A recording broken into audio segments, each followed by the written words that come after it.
Très chers amis, Shabbat Shalom Umvorach, Rosh Chodesh Tov Umvorach. Aujourd'hui, nous sommes le 1er Elul, le mois de la miséricorde et le mois de la tchouva, du pardon, Be'ezrat Hashem. À partir de maintenant et même depuis 10 jours déjà, on se souhaite Shana Tova, Ktiva Vahatima Tova pour tout le monde, pour nous tous. Une année d'élévation, une année de progrès dans tous les domaines. Nous allons lire ce Shabbat la paracha de Shoftim. Et de cette paracha, Moshe Rabbeinu parle au Béni Israël encore et encore de la foi et de la confiance que l'on doit avoir en Hachem. Une foi et une confiance telle que même face à des troupes armées, on ne doit pas avoir peur. Même lorsque les bénis Israël sont un petit nombre, ils ne doivent pas se laisser impressionner par la multitude du camp ennemi. On se rappelle à l'époque de Gid'on, qui était donc un des premiers juges au début du livre de Shoftim. Gid'on était accompagné de 30 000 soldats, mais il avait face à lui, le texte ne nous dit pas combien de soldats se trouvaient dans l'armée ennemie. Elle nous dit simplement qu'il y avait tellement de soldats comme le sable de la mer. Pour dire peut-être 30 000 devant peut-être 3 millions, je ne sais pas combien de soldats il y avait face au béni Israël. Et alors, le Kohen, qui, comme il est écrit donc à la fin de notre paracha, il a dit c'est lui qui a peur qu'il parte. Tout le monde est parti. Il restait plus que 300 personnes. Il restait plus que 3000 personnes. Ils sont tous partis, tellement ils avaient peur. Et là, Kadosh Baruch Hu, il a dit qu'il donne même ça, c'est trop. Pourquoi c'est trop? Kadosh Baruch Hu, il a dit, si jamais, même avec 3000 contre 3 millions, ils risquent de prétendre que c'est eux les plus forts, les autres des imbéciles, et nous on est les plus forts, on est les meilleurs, on a des meilleures armes, etc., etc. Toutes sortes d'arguments pour dire que c'est Kori Votsem Yadi, que c'est moi qui ai réussi. Alors pour ne pas qu'il y ait la moindre ambiguïté, à Kadosh Baruch Hu, il a dit à Gid'on, on va faire un test, la façon dont les soldats vont se pencher au ruisseau pour boire de l'eau, on verra s'ils sont dignes de faire la guerre ou pas. Finalement, Gid'on se trouve avec 300 soldats contre 3 millions. Et 300 soldats, il n'y avait ni l'armée de l'air, ni les tanks, il n'y avait rien. Qu'est-ce qu'il y avait? Il y avait le chauffard. Ils avaient tous des chauffarottes. Au bon moment, ils se sont tous mis à sonner du chauffard et les troupes ennemies ont été tellement pétrifiées, terrifiées, et se sont enfuis et la guerre est terminée. Et les 300, qui étaient 300 tzadikim, ont eu raison et ont vaincu l'armée ennemie qui était de 3 millions. Voilà ce que Moshe Rabbeinu nous dit, voilà c'est quoi la guerre. On a la Emouna et le Bitachon Bachem. On a la foi et la confiance en Dieu, on ne doit avoir peur de rien. On n'hésite devant rien. On y va. Notre force, c'est notre foi et notre confiance en Hachem. Et après, de quelle façon la guerre sera gagnée, ça, Kadosh Baruch Hu, il a toutes sortes de façons. Ça peut être le chauffard, ça peut être ça peut être une pluie diluvienne, la foudre, ça peut être n'importe quoi d'autre. Voilà. On n'a pas besoin d'être nous les vainqueurs. C'est Akadosh Baruch Hu qui est le vainqueur. Tout dépend d'Akadosh Baruch Hu, tout dépend de la volonté d'Akadosh Baruch Hu. Mais, chemin faisant, le Kohen devait dire au Bnei Israël, au Mia'ish Ve'ameru, il disait, alors là c'est marqué, Veuillez c'est fou à Shoterim le Deber Elam. Les Shoterim, ça veut dire les policiers, ils terminaient le discours du Kohen, il s'adressait au peuple, il disait, Mia'ish Ayare Verach Alevav, Yeler Viachav le Beto. Toute personne qui est craintive et qui a Rach Alevav, ça veut dire il a le cœur qui flanche, et ça ne tient pas la route. Alors qu'il retourne chez lui et qu'il ne liquéfie pas le cœur de ses frères comme son cœur. Ça veut dire qu'il n'affaiblisse pas ses frères par sa propre faiblesse.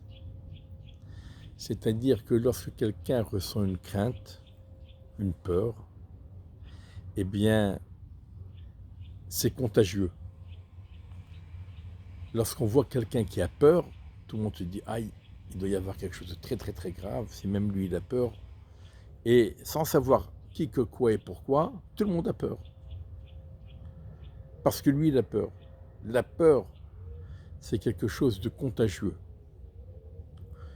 Et donc, le Rav, le Rishon LeZion, le Rav David Yosef Shlita, il a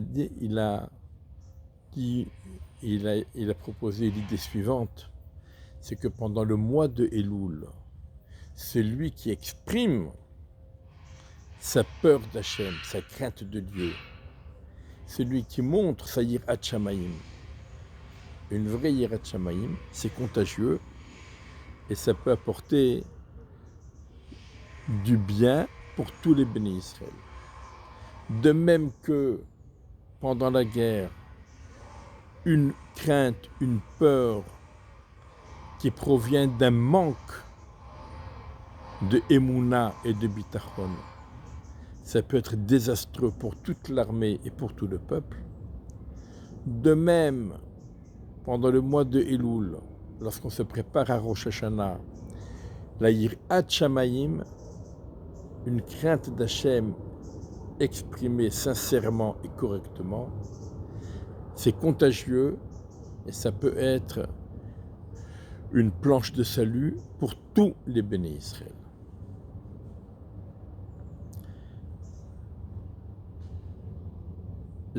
Mon cher Rabbeinu nous rapporte à propos de la nomination du roi.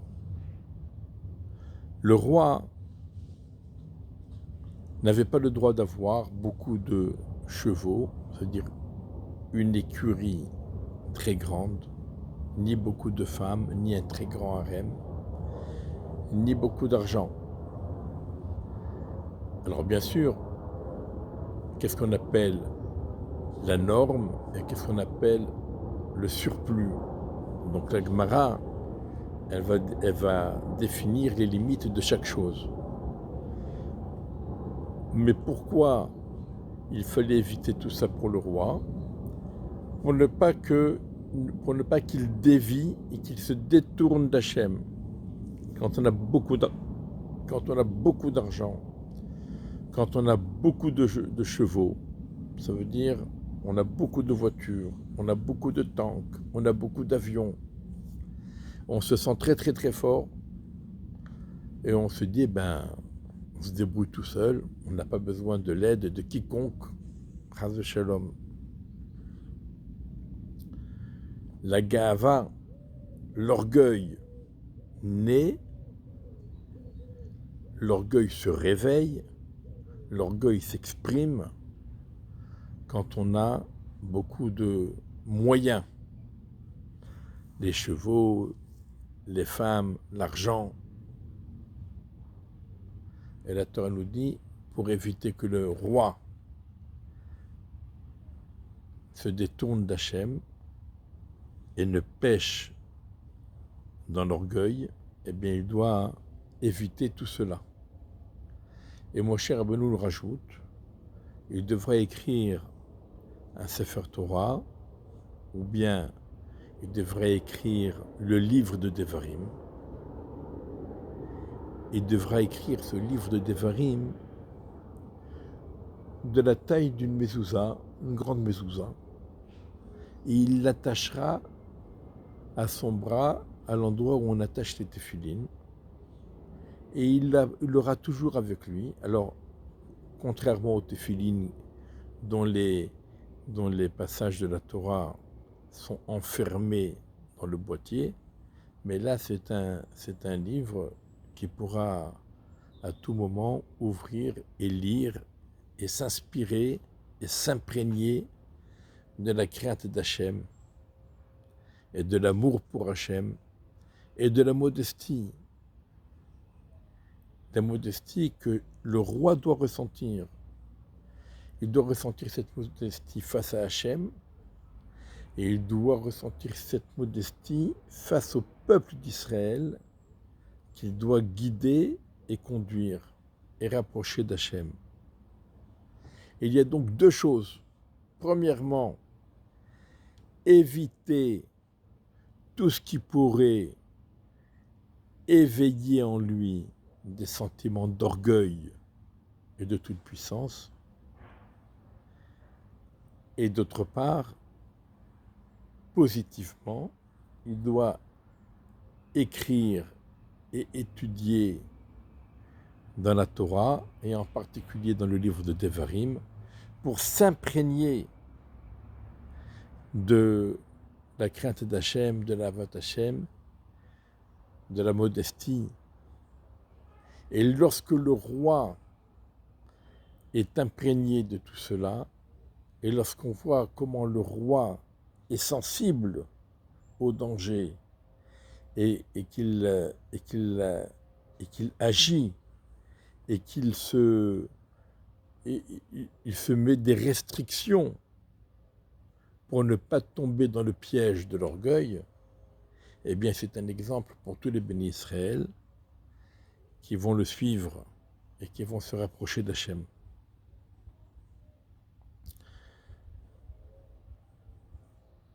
Et c'est valable pour le roi, mais c'est valable pour chacun. Chacun est un petit roi dans sa sphère privée. Chacun a des responsabilités vis-à-vis de ses proches et vis-à-vis de son entourage. Et pas que des responsabilités matérielles, mais aussi des responsabilités spirituelles. Il doit donner l'exemple. En tout premier lieu, être exemplaire, donner l'exemple, comment on fait pour ne pas fauter et comment on fait pour se renforcer dans le lien avec Akadosh Baruch Hu. Et ça ressort dans le livre de Mesilat Yesharim du Ramchal, la voix des justes, écrit par le Ramchal, Rabbi Moshe Chaim Luzzatto. Eh bien, dans chaque chapitre, il a ce qu'il faut faire pour ne pas fauter et ce qu'il faut faire pour se renforcer. Ne pas tomber dans le piège de la faute et ce qu'il faut faire pour se renforcer, pour progresser, pour s'élever encore plus.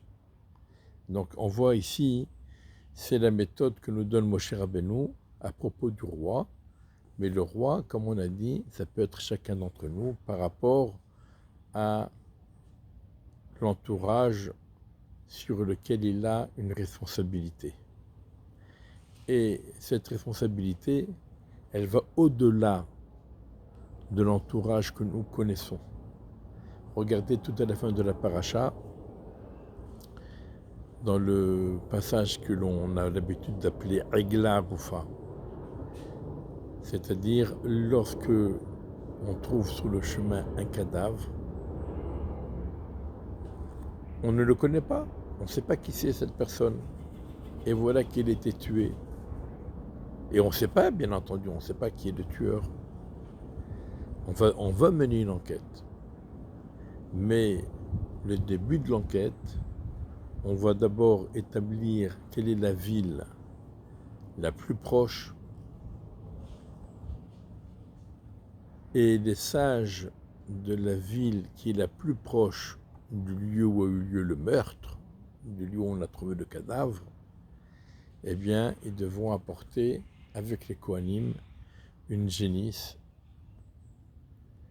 Donc, tous les détails de la halakha sont écrits dans la paracha, dans la Gemara, dans le Rambam, etc. Ils devront tuer cette génisse par la nuque et dire ce n'est pas nous qui l'avons tué. Encore heureux, évidemment que ce n'est pas eux qui l'ont tué. Pourquoi ils ont besoin de nous dire que ce n'est pas nous? Est-ce qu'il y a quelqu'un qui soupçonne les sages d'avoir, eux, commis ce crime? Et l'explication est simple. Nous n'avons pas failli à nos responsabilités. On a fait tout ce qui était en notre pouvoir de faire. On a organisé l'entraide, on a organisé l'accueil des passants. Tout est organisé, toute l'infrastructure sociale est bien organisée chez nous. Et on n'a pas fauté à ce niveau-là, et on ne peut pas nous imputer les responsabilités de ce meurtre. Et ça, c'est valable pour les sages de la ville la plus proche, d'où certainement provient la personne et son meurtrier. On suppose qu'ils viennent de la ville la plus proche. Mais les Kohanim également.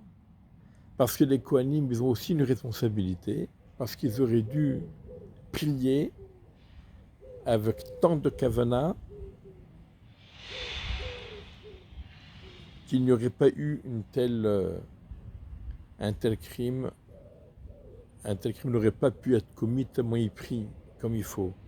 Regardez, la Gemara raconte à propos de Rabbi Yoshua ben Levi qu'Eliyahu Hanavi venait étudier avec lui régulièrement, tous les jours. Et pendant une certaine période, Eliyahu Hanavi n'est pas venu le voir. Et au bout d'un certain temps, Rabbi Yoshua ben Levi lui dit pourquoi tu ne viens pas? Il lui dit parce que à proximité de là où tu habites, il y a quelqu'un qui est mort, il était attaqué par un lion. Il dit oui, mais c'est pas ma faute, c'est pas moi le lion. Il dit oui, mais tu aurais dû prier et ta prière aurait été telle qu'on aurait évité ce malheur. Même si on ne connaît pas la victime, même si on ne connaît pas le tueur,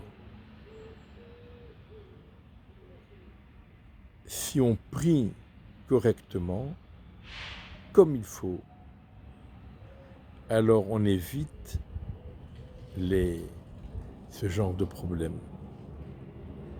Et la Torah, elle dit, on pointe les sages et on pointe les Kohanim sur ce niveau de responsabilité.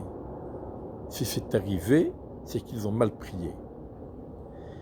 Et c'est pourquoi, lorsque quelqu'un a tué par inadvertance, il devait aller dans les villes de refuge, eh bien il y restait jusqu'à la mort de Kohen Gadol. Pourquoi la mort de Kohen Gadol? Parce que si jamais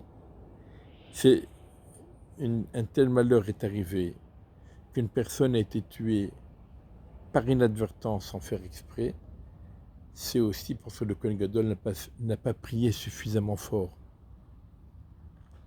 Et donc il a une part de responsabilité là-dedans. C'est ce que la Torah nous dit. Et puisqu'on a parlé des villes de refuge, alors n'oublions pas que les commentateurs comparent le mois de Elul à une ville de refuge, à un temps de refuge. Un temps où on se réfugie dans un endroit, on dirait aujourd'hui dans une bulle, où on peut s'isoler pour réfléchir et pour se remettre en question et pour prendre des décisions et pour prier du mieux qu'on peut pour tout notre entourage, pour Eretz Israël, pour les soldats, pour les Talmidei Chachamim qui étudient la Torah et pour le monde entier qui se trouve actuellement en effervescence, et ça à tous les niveaux. Il y a des guerres sans arrêt et il y a une chaleur terrible et des sécheresses, et on a besoin de beaucoup de miséricorde, et qu'Akadosh Baruch Hu nous accorde tout ce